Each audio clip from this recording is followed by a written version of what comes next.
Bismillahirrahmanirrahim. Wassalatu wassalamu ala sayyidina Muhammad wa ala alihi wa sahbihi ajma'in. Assalamu alaikum wa rahmatullahi wa barakatuhu. Алдыңғы дәрісімізде біз ижтихад жайлы айтып өткен болатынбыз. Енді ижтихадтың жалпы түрлерін өттік. Кез келген адам Құран мен сүннетті ашып, оған амал істей алмайды. Міндетті түрде бір дәрежеге жету керек. Мысалға имам Мұхаммад, Абу Юсуф, мазхаб иелері Абу Ханифа, имам Шафи, имам Ахмад сынды осы сияқты абсолютті дәрежеге жеткен мужтахид мұтлақтар бұл Құранға және сүннетке үкімдеріне, Құран мен сүннет деген үкімдерге ижтихад жасаған. Яғни сол дәрежеге жеткен. Енді сол ижтихадтың пайғамбарымыз саллаллаху алейхи уассалам заманында орын алған ба? Сол мәселеге тоқтала өтсек, енді бірінші пайғамбарымыз саллаллаху алейхи уассаламның заманын екіге бөліп қарастыратын болсақ, бірінші ахдун набауи, одан кейін ахдул әл-мәдәни деп табылады. Енді бізге белгілі болғандай, ахдул мәкки, бірінші ахдул мәкки болатын болса, екінші ахду мәдәни, енді ахду мәккиде ең бірінші Құран түскен кезде ол жерде таухид аяттары түсті. Одан кейін қияметке байланысты көп аяттар түсті. Шариғатқа байланысты үкімдер көп түсе қойған жоқ. Бұл шариғатқа байланысты үкімдер қай кезде түсті? Ахқул мәдәни кезінде түсті. Пайғамбарымыз саллаллаху алейхи вассалам айбадатқа қатысты, муамалатқа қатысты үкімдер түсе бастаған. Енді біздің айтпағымыз бұл екі заманға бөлдік қой. Пайғамбарымыз саллаллаху алейхи вассалам хадисінде ислам бөтен болып басталады және бөтен болып аяқталады дейді. Бұл да бір қияметтің белгілерінен дейді.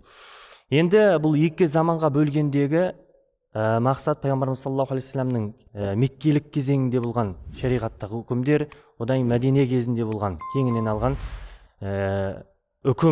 үкімдер қарайтын болатын болсақ, бұл дегеніміз қазіргі заманды салыстыратын болсақ, енді бұл қазіргі заманда біздің заманымыз мединелік кезеңге жатады.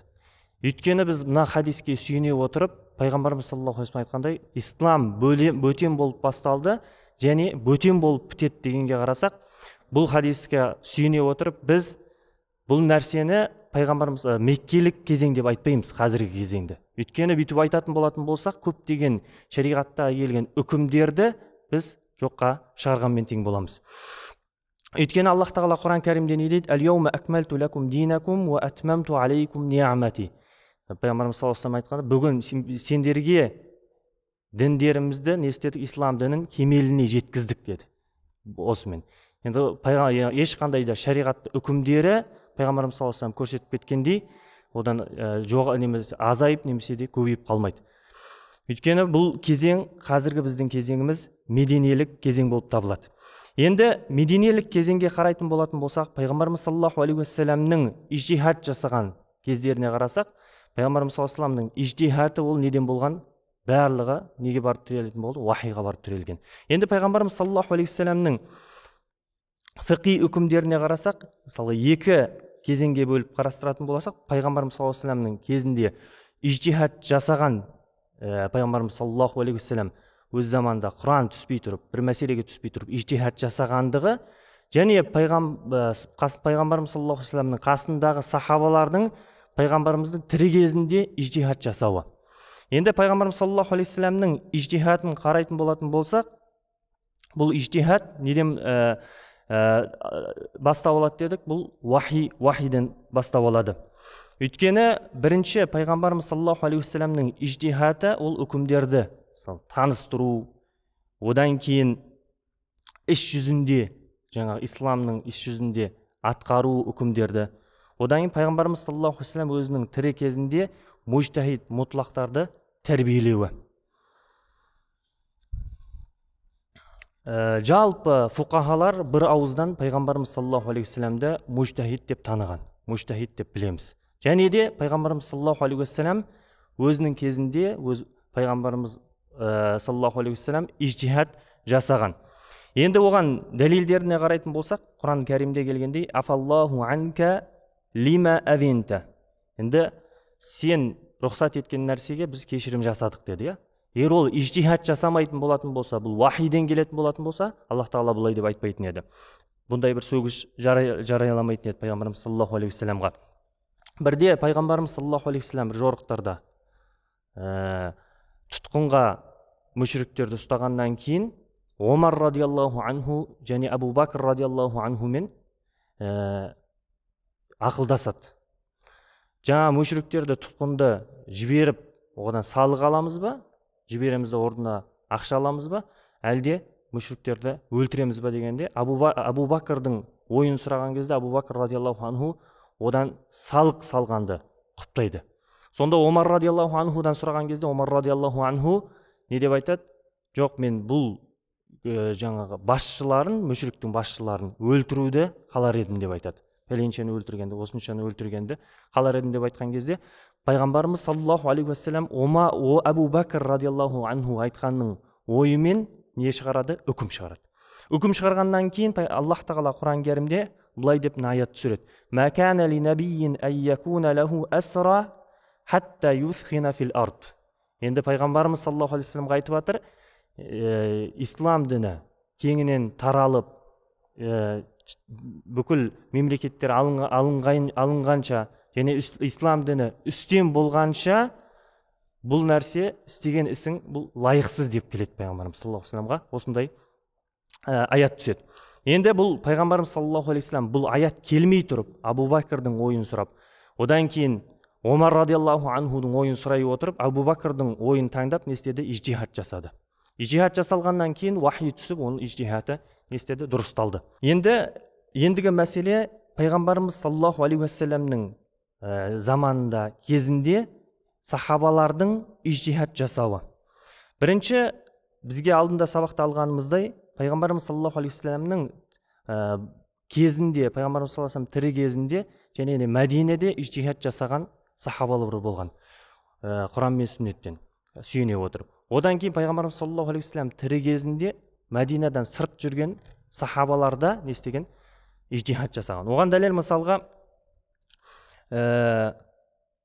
пайғамбарымыз саллаллаху алейхи вассалам Муаз ибн Джабалды Яманға жіберген кезде, сен немен үкім шығарасың деді. Сонда Муаз ибн Джабал ең бірінші мен Құран мен сүннеттен деді. Құраннан деді. Құраннан таппайтын болсам, онда сүннеттен деді. Онда сүннеттен таппайтын болсаңшы деді, онда мен өзімнің ойыммен ижтихат жасап үкім шығарам деді. Енді бұл дегеніміз пайғамбарымыз саллаллаху алейхи вассалам осыны естіген кезде Муаз ибн Джабалдан не істеді? Пайғамбарымыз саллаллаху алейхи вассалам бұл жауабына қуанды.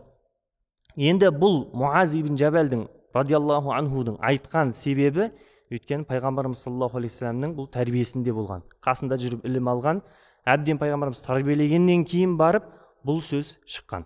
Енді Муаз ибн Джабалды осындай дәрежеге жеткеннен кейін пайғамбарымыз саллаллаху алейхи вассалам мақтаған. Одан кейін пайғамбарымыз саллаллаху алейхи вассаламның кезінде сахабалар бар болып тұр, бірақ тыс, пайғамбарымыз Мәдинеден тыс не істеген? Ижтихат жасаған. Пайғамбарымыз саллаллаху алейхи вассалам Мәдинеде болатын болса, сахабалар радиаллаху анху Мәдинеден басқа қалада да болып ижтихат жасағандығын білеміз. Мысалы жаңа айтқанымыздай, Муаз ибн Джабалдың Яманға барып не істеген? Ижтихат жасауы. Мысалы Али радиаллаху анхудың сахабалардың ижтихатын екіге бөліп қарастырамыз. Біріншісі таңда пайғамбарымыз саллаллаху алейхи вассалам мақтаған ижтихаттар, жаңа Муаз ибн Джабалды. Екіншісі барлық сахабаларға бұл нәрсе бұйыра бермеген. Кейбір сахабаларға пайғамбарымыз саллаллаху алейхи вассалам сөгіс жариялаған. Жоғарыда келетіндей. Мысалға Амр ибн Астан келген кезде осындай күн суық болып, дәрет алуға, ғұсыл алуға шамасы жетпей, не істейді? Бұл жай ғана жан-жағын жуып, сөйтіп намаз оқиды. Бұл пайғамбарымыз саллаллаху алейхи вассаламға қатты жеткен кезде бұл хабар. Сол кезде Амрға бір кісіні жіберіп, неге үйттің деген кезде пайғамбарымыз саллаллаху алейхи вассалам былай айтады, мына аятты оқиды. Уәлә тақтулу анфусакум деген кезде осы аятты айтады. Аллах тағала Құран кәрімде мына аятты айтты емес пе? Өздеріңді өздерің өлтірмеңдер деген. Деп пайғамбарымыз саллаллаху алейхи вассаламға айтқан кезде пайғамбарымыз саллаллаху алейхи вассалам бұл нәрсе естігеннен кейін күлген екен. Енді сахабалардың Мәдине кезінде, пайғамбарымыз саллаллаху алейхи вассалам Мәдинада болған кезде ижтихат жасаулары, мысалға ең бірінші ол Құран мен сүннетке сүйене отырып. Мысалға пайғамбарымыз саллаллаху алейхи вассалам бір сахабаларға айтады, Бәни Құрайзаға, бір риуаятта, аср, бір риуаятта Зухр деп келеді. Бәни Құрайзаға жетпей тұрып, сендер намазды оқымаңдар деп айтады, аср намазын. Сол кезде сахабалар орта жолда аср намазы шығып баратқан кезде, аз қалған уақытта ижтихад жасайды. Яғни біреу айтады, оқимыз дейді, біреулер айтады, жоқ, пайғамбарымыз саллаллаху алейхи вассалам айтты, осы жерге жетпейінше оқымаймыз дейді. Сөйтіп бір топ жолда оқиды, бір топ пайғамбарымыз саллаллаху алейхи вассалам сол уақыт барғаннан кейін, оққаннан кейін, бұл хабар пайғамбарымыз саллаллаху алейхи вассаламға жеткеннен кейін не істейді? Екеуінде, екі топты да құптайды пайғамбарымыз саллаллаху алейхи вассалам. Енді екіншісі, Құранға, сүннетке сүйенбей тұрып ижтихад жасауы сахабалардың. Бұл да пайғамбарымыз саллаллаху алейхи вассаламның кезінде орын алған. Бұны бізге Ибн Аббас радиаллаху анху өзі жеткізеді. Бір кісі дейді, жолда келе жатып жүніп болып қалды дейді. Бір кісі жүніп болды дейді, және оның басы жарылған еді дейді. Басы жарылғаннан кейін жүніп болып қалды, жолда келе жатып. Сөйтіп сахабалар арасында бұны сұрайды. Енді дәрет алам ба, әлде ғұсыл алу керек па деген кезде бір сахаба тұрып, я міндетті түрде сен ғұсыл алуың керек деп фәтуа береді. Сөйтіп бір басы жарылғаннан кейін, ғұсыл алғаннан кейін бұл сахаба не істейді? Қайтыс болады. Бұл хабар пайғамбарымыз саллаллаху алейхи вассаламға жеткен кезде, бұл хабар сахабаның ижтихад жасағандығына, yani Құраннан тыс, Құран мен сүннеттен тыс, бұл дәрежеге жетпей тұрып, ижтихад жасағандығына пайғамбарымыз саллаллаху алейхи вассалам мақтаған жоқ. Yani керемет деп айтқан жоқ. Басқа сахабалар сияқты, Муаз ибн Жабал, Али радиаллаху анху, осы сияқты кісілерге мақтаған сияқты, бұл сахабаны мақтаған жоқ. Не деп айтты? Мәләхум қаталуху қаталахумуллах. Сендер оны өлтіргенде, Алла да сені өлтірсін деген ауыр сөз айтты. Неге? Өйткені бұл сахаба бұл дәрежеге жеткен жоқ, бұл сахабаның. Және де бұндай ижтихад мәселесінде ғылыми дәрежеге жетпегендіктен пайғамбарымыз саллаллаху алейхи вассалам бұл мақтаған жоқ. Енді пайғамбарымыз саллаллаху алейхи вассалам өзінің кезінде бір аяттар түспей тұрып, бір нәрсеге ижтихад жасауы, жаңағыдай дәлелдерге сүйене тұрып айтамыз. Пайғамбарымыз саллаллаху алейхи вассалам ижтихад жасаған. Барлық бірақ ижтихаты бұл неге барып сүйенеді? Уахиға сүйенеді. Yani кез келген жасаған ижтихадында не деп айтамыз? Бұл уахидан болған нәрсе деп айтамыз. Енді пайғамбарымыз саллаллаху алейхи вассаламның қасында болған сахабалар не істеді? Ижтихад жасады. Ижтихад жасағанда да бұны екіге бөліп қарастырамыз. Жаңа жоғарыда айтқанымыздай Муаз ибн Жабал, Омар, немесе басқа да сахабалар, осындай Ибн Хумам айтады, бұл сахабалар шамамен 20 сахаба саны 20-дай сахаба болған дейді, жаңа ижтихад жасауға. Пайғамбарымыз саллаллаху алейхи вассалам бұл сахабаларды да мақтаған. Бірінші ижтихад жасаған сахабаларды мақтаған себебі өйткені пайғамбардан бұл қасында жүріп, көп жүріп, тәлім алған, және пайғамбарымыз саллаллаху алейхи вассалам бұл дәрежеге жеткендігін бұл сахабаларды білген. Енді сахабалардың өзі пайғамбарымыз саллаллаху алейхи вассаламның кезінде екіге бөліп қарастырамыз. Ижтихад жасаған, енді пайғамбарымыз тірі кезінде ижтихад жасағандар, және оған мақтау алғандар, және сөгіс алғандар. Жаңадай сөгіс алған дегеніміз пайғамбарымыз саллаллаху алейхи вассалам ижтихад жасағаннан кейін не деп айтты? Лахум қаталуху қаталахумуллах. Сендер оны өлтіргендей, пайғамбар саллаллаху алейхи вассалам сендерді Алла тағала өлтірсін деген сияқты. Өйткені не үшін бұл дәрежеге жеткен жоқ деп айттық. Бізде де айтамыз ғой, өзің білме, білгеннің тілін алма деген сияқты. Өйткені жоғарыдағы ижтихад жасаған пайғамбарлар, бұлар қанша уақыт пайғамбарымыз сахабалар қанша уақыт пайғамбарымыз саллаллаху алейхи вассаламның қасында жүріп, тәлім алып, осындай дәрежеге жеткізген. Содан кейін барып оларға рұқсат етілген. Ал екінші қарайтын болатын болсақ, пайғамбарымыз саллаллаху алейхи вассаламның ан якуна сахабия хадиран фи маджлис расулуллах саллаллаху алейхи вассалам. Пайғамбарымыз саллаллаху алейхи вассаламның қасында бола тұра, пайғамбарымыз саллаллаху алейхи вассалам тірі бола тұра, сахабалардың ижтихад жасауы. Жаңа Бәни Құрайза мәселесін айттық. Бәни Құрайзаға бармай тұрып, аср намазын немесе зухр намазын оқымаңдар деген сияқты. Екіншісі, пайғамбарымыз саллаллаху алейхи вассалам оларға біріншісі пайғамбарымыз саллаллаху алейхи вассалам әмір етеді, жаңа Муаз ибн Жабал сияқты бір жерге жібереді, және ижтихад жасауына, үкім шығаруына Құран мен сүннетке сүйене отырып рұқсат береді. Одан кейін пайғамбарымыз саллаллаху алейхи вассалам кейбір сахабаларға әмір етпейді, бірақ олар да сол дәрежеге жеткен. Не істейді? Пайғамбарымыз тірі кезінде ижтихад жасайды. Оған пайғамбарымыз саллаллаху алейхи вассаламға жаңа хабар жеткен кезде не істейді? Пайғамбарымыз саллаллаху алейхи вассалам құптайды, жаңа хабарды құптаған, yani жоққа шығармаған. Бұл да ижтихад болып есептелінеді. Енді қарайтын болсақ, шариғатта өзінің екіге бөліп қарастырамыз. Шариғаттың жаймен басталуы, үкімдерде және кейбір үкімде. Мысалға, шариғаттағы үкімдер бір уақытта, бір мезетте түспеген. Жаймен немен аз-аздан түсіп отырған. Мысалға, қарайтын болса, ясалунака анил хамр вал майсир. Мысалға, сендерден арақ, шарап жайлы сұрады дейді, оның харам екендігін айтты. Одан кейін пайғамбарымыз саллаллаху алейхи вассаламның кезіндегі тағы да бір айырмашылығы насх. Бір үкім түскеннен кейін ол үкімнің басқа да аяттар түсіп, ол үкімнің несін, үкімін жояды. Жаңа ахкам аяттарының. Мысалға, енді насхты пайғамбарымыз саллаллаху алейхи вассаламның кезіндегі насхты біз қалай білеміз дегенде, өйткені жоғарыда айтқандай, әл-яума акмалту лакум динакум. Бүгін мен сендерге діндеріңді кемел қылдым деді, я. Пайғамбарымыз саллаллаху алейхи вассаламнан кейін насх және мансух деген нәрсе жоқ. Яғни пайғамбарымыз саллаллаху алейхи вассаламнан кейін біз айтпаймыз, үкім жойылды немесе кейін жойылып кетеді деп айтылмайды. Өйткені пайғамбарымыз саллаллаху алейхи вассалам дүниеден өткеннен кейін бұл нәрсе есігі жабылды.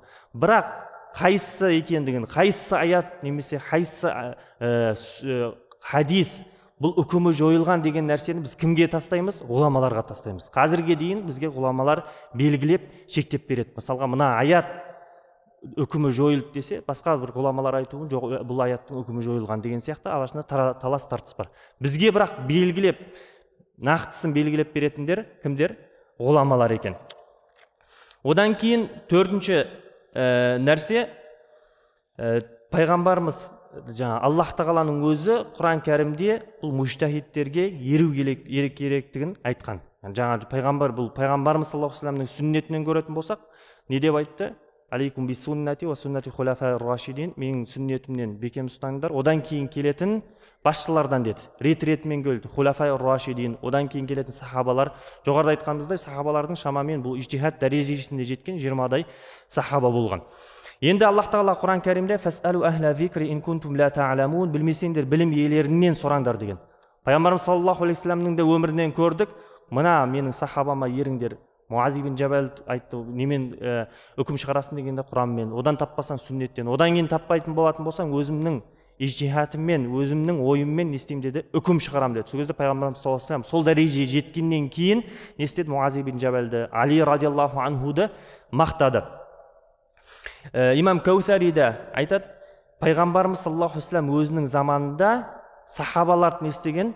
Сахабаларды осындай дәрежеге жеткізген сахабаларды, әбден тәлім алған сахабаларды рұқсат еткен, ижтихад жасауына. Ендігі қарайтын нәрсе болатын болсақ, міндетті түрде фиқи мәселелерде, үкім аяттарында, хадистерде неге қайтуымыз керек? Біз міндетті түрде пайғамбарымыз саллаллаху алейхи вассаламның сүннетіне және Құранға қайтуымыз керек.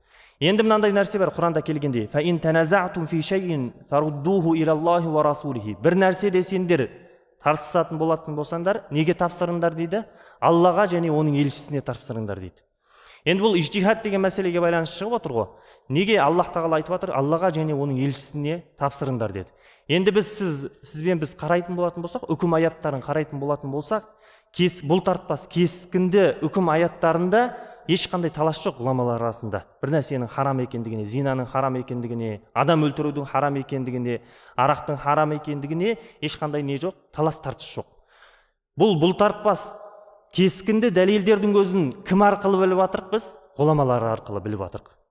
Пайғамбарымыз саллаллаху алейхи вассалам айтты ғой, сендер осы сахабаларға еріңдер, сахабаларға дейін табиғиндер еді, табиғин сөйтіп мазхаб қалыптасып бізге келді. Енді осы ғұламалардың арасында ешқандай бұл тартпас кескін дәлелердің өзінде бұның бұл тартпас кескінді дәлел, яғни қатай дәлел екендігіне, оны кім жоққа шығаратын болса діннен шығып кететін екендігіне біз қалай жетіп жатырық? Ғұламаларға сүйену арқылы жетіп жатырық. Ендігі мәселе зонни деген мәселе. Бұл тартпас кескінді болып келмесе де бірнеше үкім аяттарында келгендей бірнеше нені көзқарасты қамтиды. Бұның өзін білу үшін біз кімге сүйенеміз? Ғұламаларға сүйенеміз. Бірден Құранға немесе хадисті ашып біз біле алмаймыз.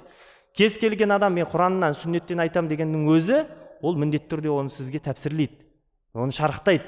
Ол енді шарықтаған кезде кімге сүйеніп жатыр? Өзінің нәпсісіне сүйеніп жатыр, өзінің хауасына сүйеніп сізге айтып жатыр. Ал сіз ғұламаларға айтатын болатын болсақ, міндетті түрде осы нәрсені орындалған болған сөз. Енді әртүрлі көзқарасты қамтитын үкім аяттарының өзінде бірнеше көзқарастарды қамтитын үкім аяттар бар. Хадистердің өзінде де үкіммен келген хадистердің өзінде бірнеше көзқарастарды қамтиды.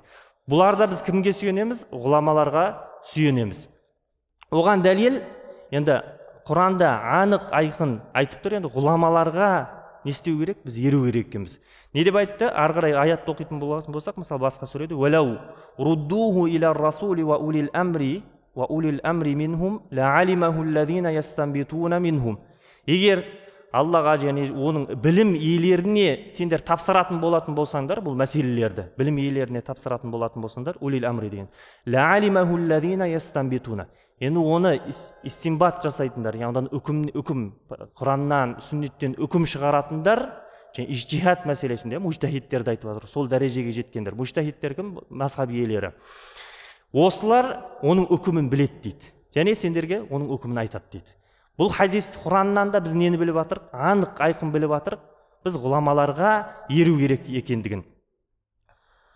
Енді Құранда қарайтын болатын болсақ, басқа аяттарында «Уәнәззәлнә алейкәл китаба тибияна ликулли шейн». Енді Құран барлық нәрсені сендерге анық айқын қылып, еш нәрсе тастамай, дін мәселесінде бәрін жеткізіп қойды деді.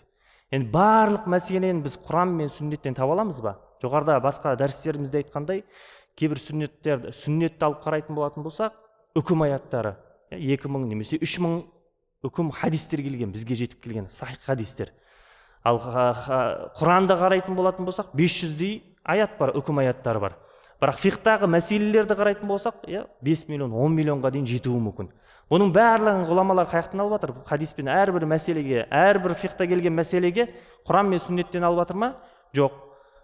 Құран жаңағыдай аяттарға, Құранда келген және Пайғамбарымыз саллаллаху алейхи вассалам сүннетіне, сахабалардың амалдарына, әсерлеріне сүйене отырып, не істеген? Үкім шығарып берген. Барлық мәселелерді.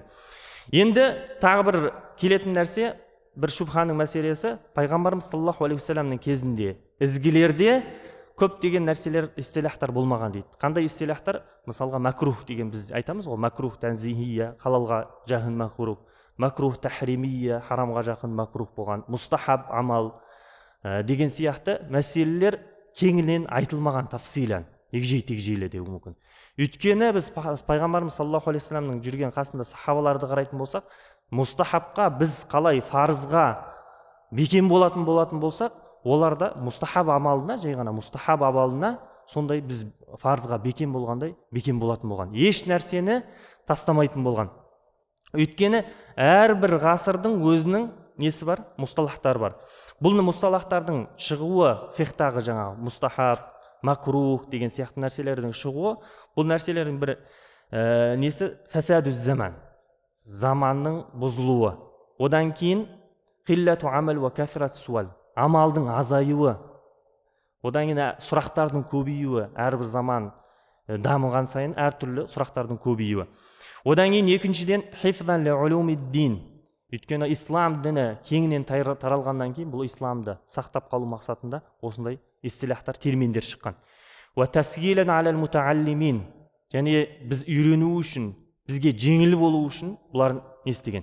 Өйткені әрбір ілімнің өзінің терминдері бар.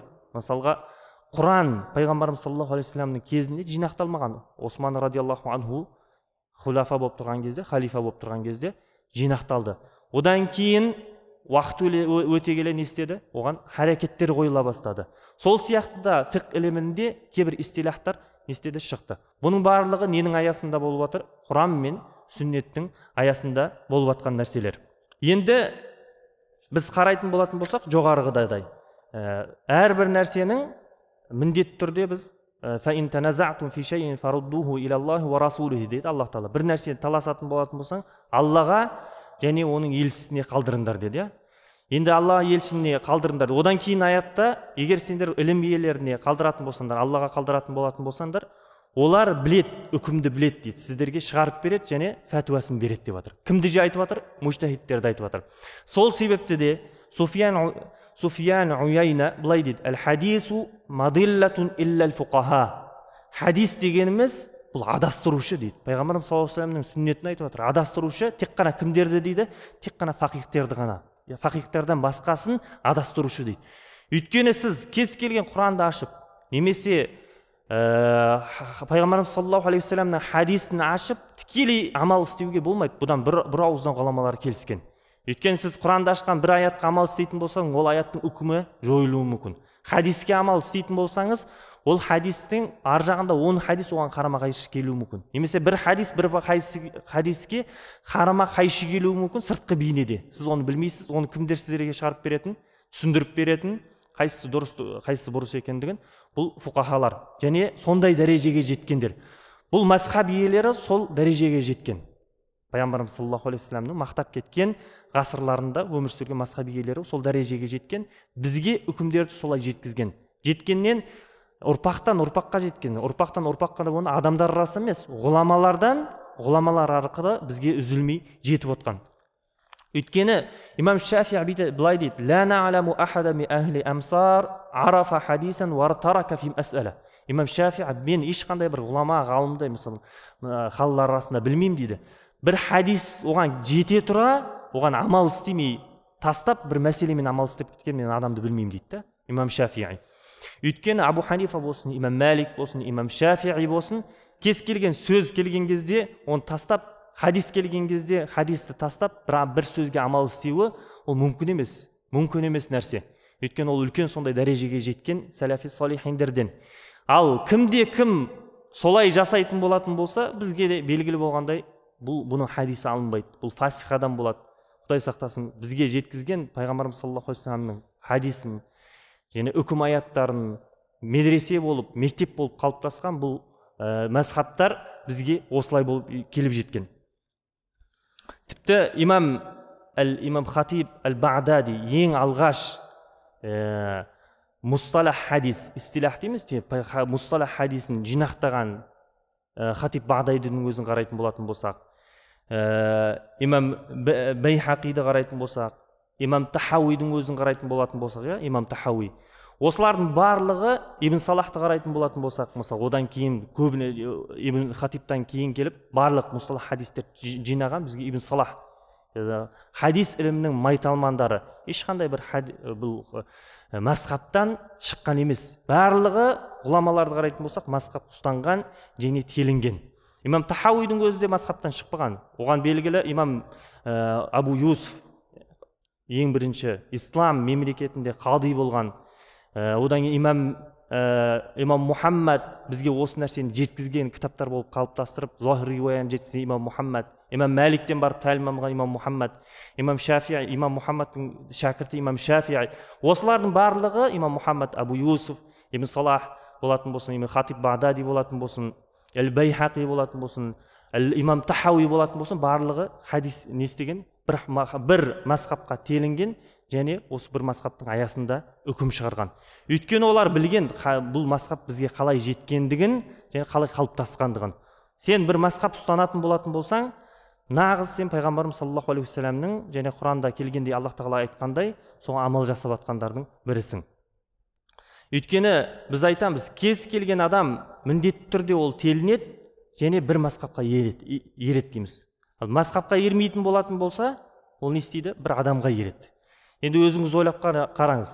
Міндетті түрде айттық біз, ол кез келген адам ижтихад жасайды.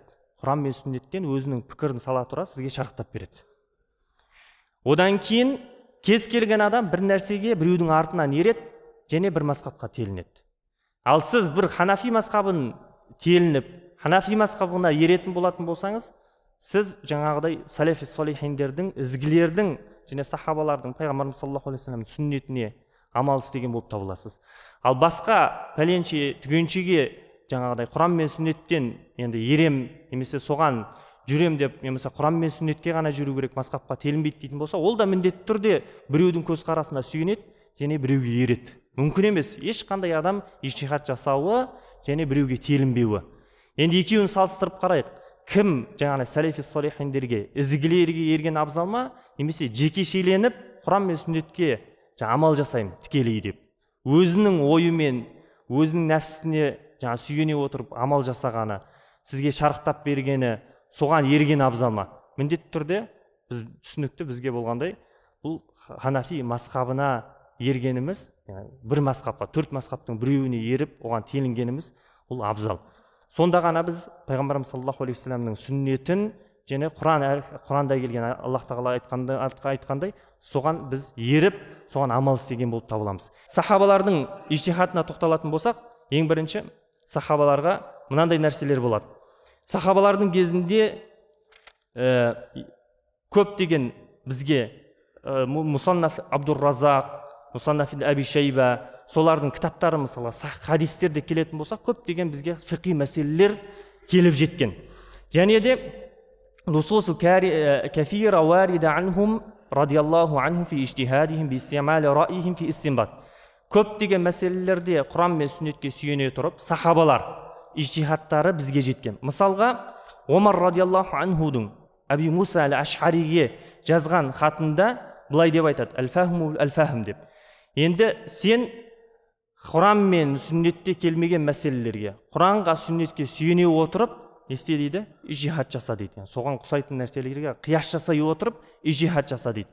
Ибн Масудтың да пайғамбарымыз саллаллаху алейхи вассалам өмірден кеткеннен кейін Ибн Масудтың да өз ижтихат жасағаны, раймен ижтихат жасағаны бізге мәлім.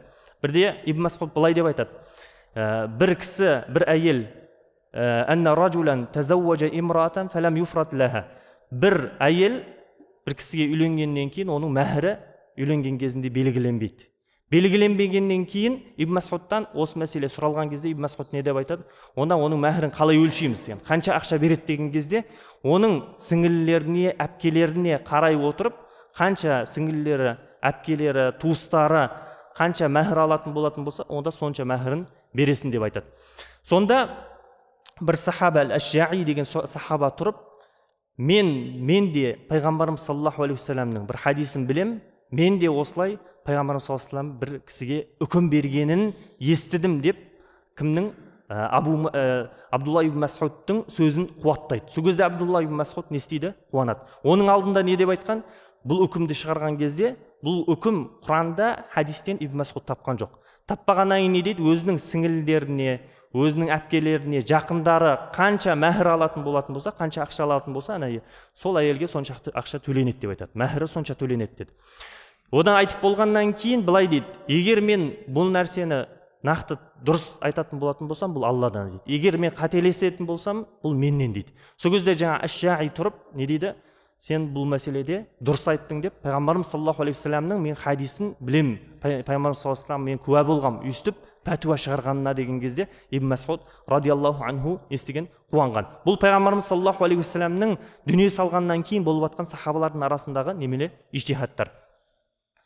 Одан кейін екінші мәселе, бұл ижтихаттар қайдан шыққан? Енді ислам өркениеті кеңейіп, ислам мемлекеттер қанша мемлекет исламның қарамағына кіргеннен кейін, көп мемлекеттерді ашқаннан кейін әртүрлі жағдайлар орын алған, әртүрлі сұрақтар орын алған. Бұл мәселелерде осы дәрежеге жеткен мужтахидтер, яғни сахабалар Құран мен сүннетке сүйене отырып не істеген? Фәтуа шығарған.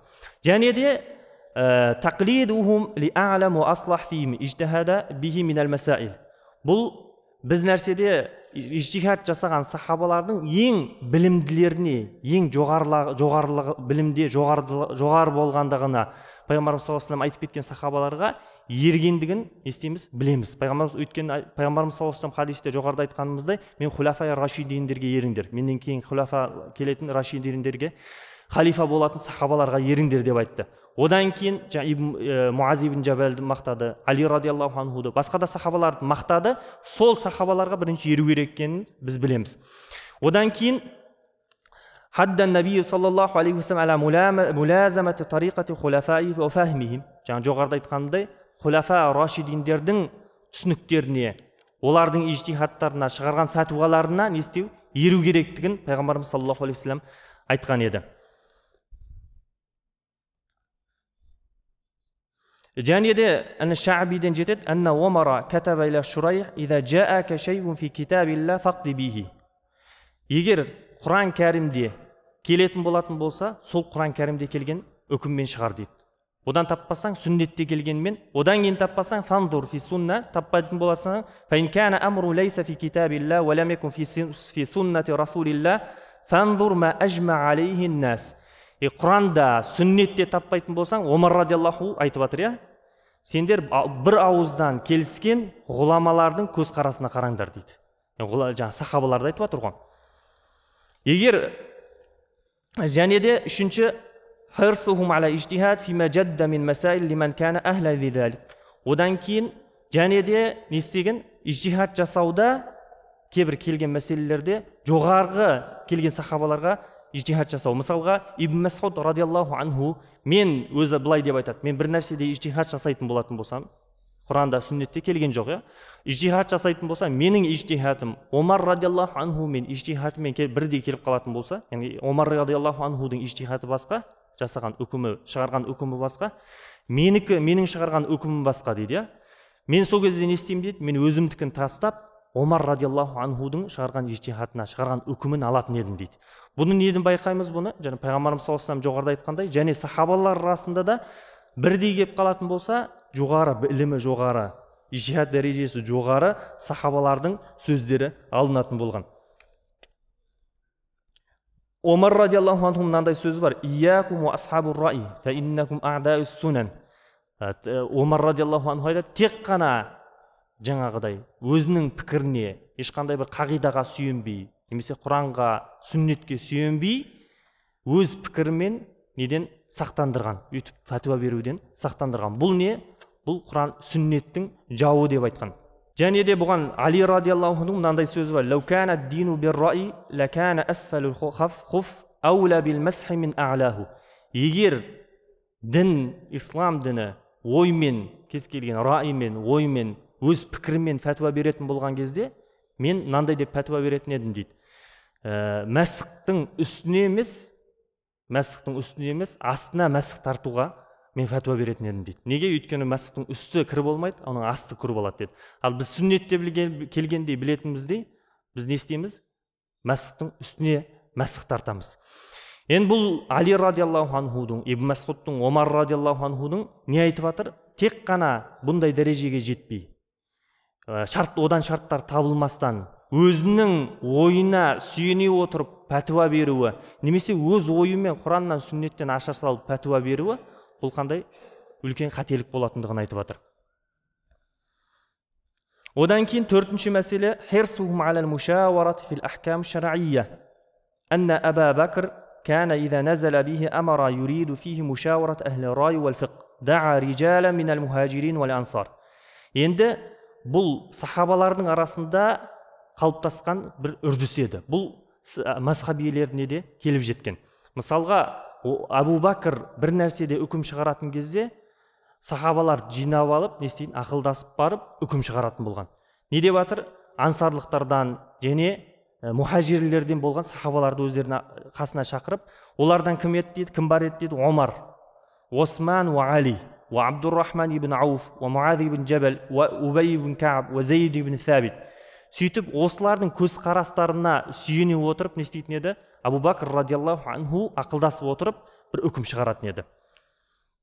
Бұның барлығын не деп айтамыз? Мушауара, ақылдасу. Бұл мазхабтың ішінде бар нәрсе. Төрт мазхабты қарайтын болатын болсақ, бұл нәрсе бар. Ғұламалардың бір ауыздан келісе отырып үкім шығаруы. Бұл ижмақ мәселесін айтамыз, иә. Ең бірінші ижмаққа қарайтын болатын болсақ, сахабалардың кезінде ижмақ мәселесі оңай болатын болса, мысалы Абу Бакр радиаллаху анхудың кезінде мысалы көбісі Мәдинада сахабалар болған, бір ауыздан келісіп бір мәселеге үкім шығарған. Одан кейін ижмақ мәселесі қиындай бастаған, енді заман өте бастағаннан кейін бір ауыздан келісуі. Бірақ мазхаб иелерінің қарайтын болсақ, төрт мазхабтың иелері, бұл мәселе осы сүннет оларда да орындалған. Осы әдіс, осы не қалыптасқан. Өйткені сахабаларды қарайтын, мазхаб иелерін қарайтын болсақ, бір нәрседе үкім шығаратын кезде өзара не істеген? Ақылдасқан, Құранға сүйенген, қияс жасаған, кейбір мәселелерде истихсан жасаған деген сияқты. Енді оның жаңа ақылдаса отырып көп нәрседе шығаруы ижмауху аля хурмати тазвижу муслима лил китаби. Енді бір ауыздан сахабалар ақылдасып отырып қандай фәтуа шығарған?